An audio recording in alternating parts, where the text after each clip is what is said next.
দেখুন, আমার তো মনে হচ্ছে 1971 সালের ইতিহাসকে বুঝিয়ে দেওয়ার অপচেষ্টা চলছে।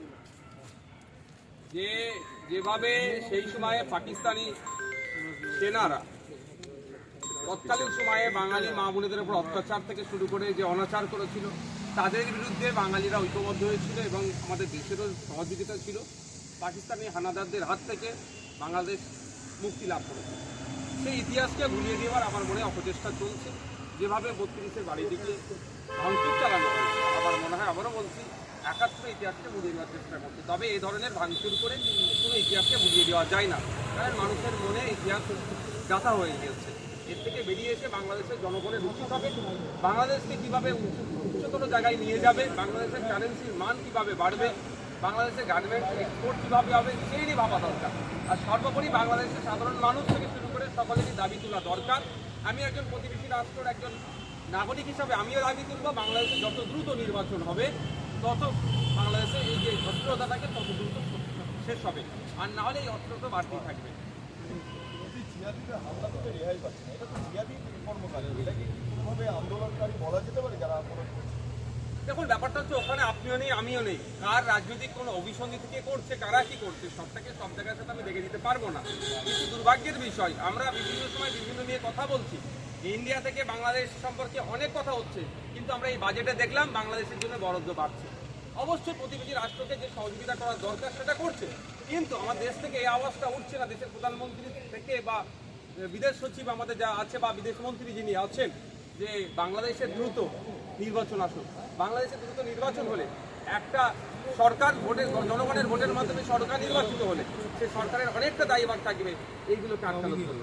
আচ্ছা, এখানে একটু বারবার দলিলে বলা হচ্ছে, জানেন সেখানে বলা হচ্ছে হিন্দু মৌলবাদ, কিন্তু অদ্ভুতভাবে ইসলামিক মৌলবাদেরও তো এখানে কার্যত একটা উৎপত্তি দেখা যাচ্ছে সীমান্ত এলাকাতে। দেখুন, আমি একটা কথা জোর গলায় বলছি, কে কিভাবে নেবে জানি না, যারা যে কোনো ধর্মকে সামনে রেখে অন্য সমাজের অন্য ধর্মের বা নিজের ধর্মের মানুষের উপরে যারা অত্যাচার চালায় তাদের বিরুদ্ধে আমরা, সে হিন্দু ধর্মে থাকতে পারে, মুসলমান ধর্মে থাকতে পারে, খ্রিস্টান ধর্মে থাকতে পারে, বিভিন্ন মায়ানমারে যারা আছে তারা ওখানে মুসলমানদের উপর অত্যাচার চালিয়ে, সম্ভবত যারা বৌদ্ধ ধর্মের রয়েছে, যারাই হিন্দু ধর্মের মানুষের উপর অত্যাচার চালাচ্ছে ধর্মীয় ধ্বজাকে সামনে রেখে, তাদের বিরুদ্ধে আমাদেরকে লড়াই করতে হবে।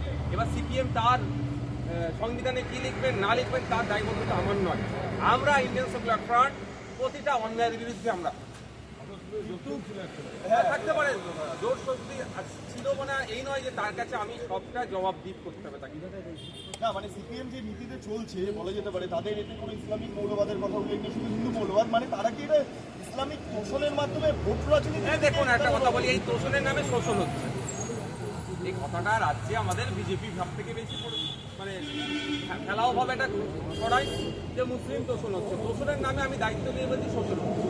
আপনি মুসলিমদের শিক্ষা, স্বাস্থ্য, কর্মসংস্থানের অবস্থানটা দেখুন, সে একইভাবে এই তোষণের কথা যেটা বলছেন মুসলিম তোষণ, সবাই কম বেশি শোষণ হচ্ছে মুসলিম সমাজ, আর মুসলিম সমাজ নয় পশ্চিমবাংলার মানুষ শোষিত হচ্ছে, শোষণের শিকার হচ্ছে। এবার সিপিএমের হচ্ছে, আমি আবারও বলছি, তাদের পার্টির লাইন কী হবে, প্র্যাকটিক্যাল লাইন তাদের কি হবে আমি তো ঠিক করে দিতে পারি না। এখন তো সিপিএমের হাতে ক্ষমতা নেই, ক্ষমতা থাকলে বলতাম। আচ্ছা, মুর্শিদাবাদের ভিতর যে জঙ্গি, তাকে এসটিএফ তো জিজ্ঞাসাবাদ করছে, বলছে হাওড়ার মাধ্যমে টাকা আশ্রয় আসছে, এই মুর্শিদাবাদ থেকে জঙ্গি তাদেরকে জিজ্ঞাসাবাদ করে এত তথ্য বেরিয়ে আসছে, কেন এরকম পরিস্থিতি?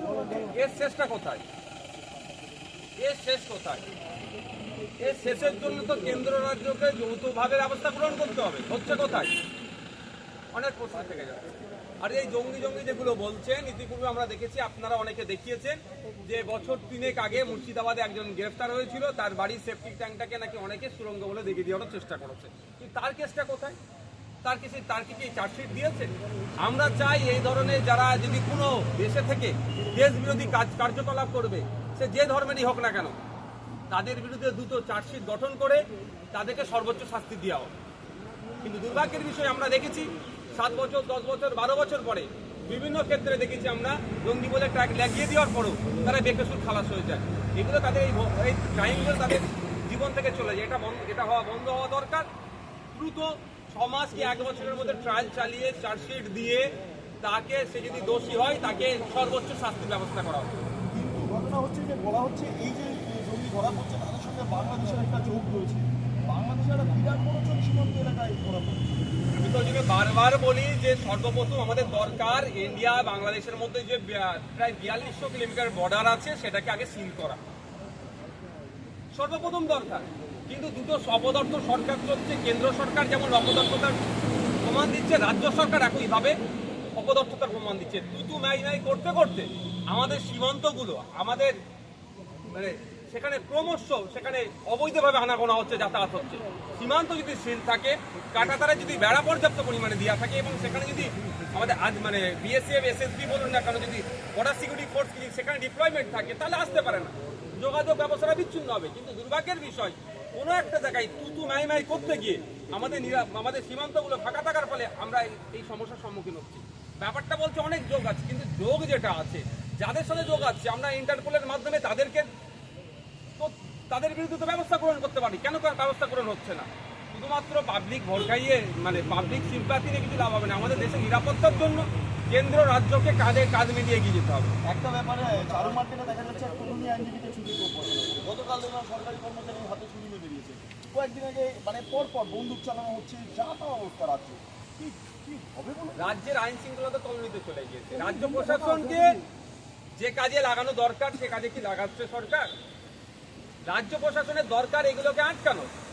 রাজ্য প্রশাসনের পুলিশের একটা উইং আছে যেটা হচ্ছে আপনার এসবি গোয়েন্দা দপ্তর। তাদের কাজ হচ্ছে এই ধরনের ঘটনা সংঘটিত হতে পারে কি পারে না আগাম তারা খবর রাখবে, আর এইগুলোকে না ঘটে তার জন্য পুলিশ যে সেখানে প্রোটেক্ট করবে।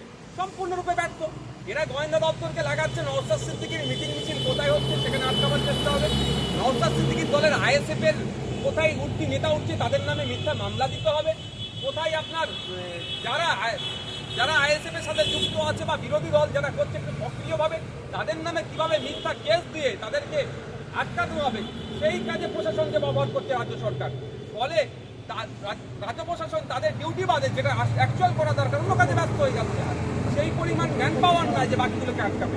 না তাহলে এই যে দেখা যাচ্ছে বাজেট অধিবেশন, তো আপনি গত 4 বছরে দেখা গিয়েছে যে প্রচুর বাজেট তারা বিভিন্ন দপ্তরের বাজেট, স্বরাষ্ট্র সংক্রান্ত, স্বাস্থ্য সংক্রান্ত বিভিন্ন বিষয় সামনে আছে। আমি এই বছরে আশা করব আমাদের রাজ্য বিধানসভাতে বেশ কিছু গুরুত্বপূর্ণ দপ্তরের আলোচনা হোক বাজেটকে নিয়ে। অবশ্যই স্বরাষ্ট্র পার্বত্য বিষয়ক, স্বাস্থ্য বিষয়ক, সংখ্যালঘু বিষয়ক, আদিবাসী উন্নয়ন বিষয়ক, অর্থ বিষয়ক, আপনার ট্রান্সপোর্ট বিষয়ক, কৃষি বিষয়ক, এই ধরনের গুরুত্বপূর্ণ শিক্ষা বিষয়ক, এই ধরনের গুরুত্বপূর্ণ বিষয়গুলো যেন আলোচনা হয় এবং সেগুলোতে যেন বেশি করে সময় বরাদ্দ করা হয়।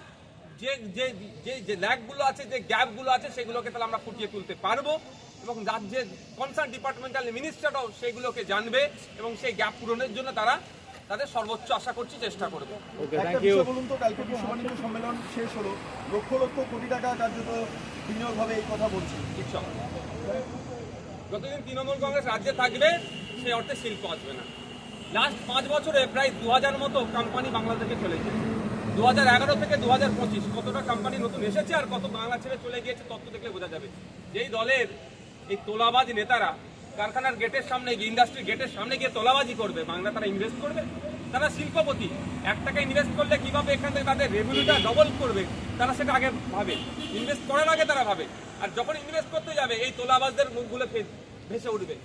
অনেক তো প্রতিশ্রুতি হয়। 2015 থেকে 2023 প্রায় 17 লক্ষ কোটি টাকার যা আপনার ইনভেস্টেড, যা আপনার প্রতিশ্রুতি এসেছিল তার 5% কভার হয়নি। আমি মনে করি সরকারি টাকা এটা মোচ্ছব ছাড়া আর কিছুই হয় না। আর সরকারি টাকাটা কোথায় আছে? পাবলিকের, জনসাধারণের ট্যাক্সের টাকাই মোচ্ছব ছাড়া আর কিছুই হচ্ছে না। এটা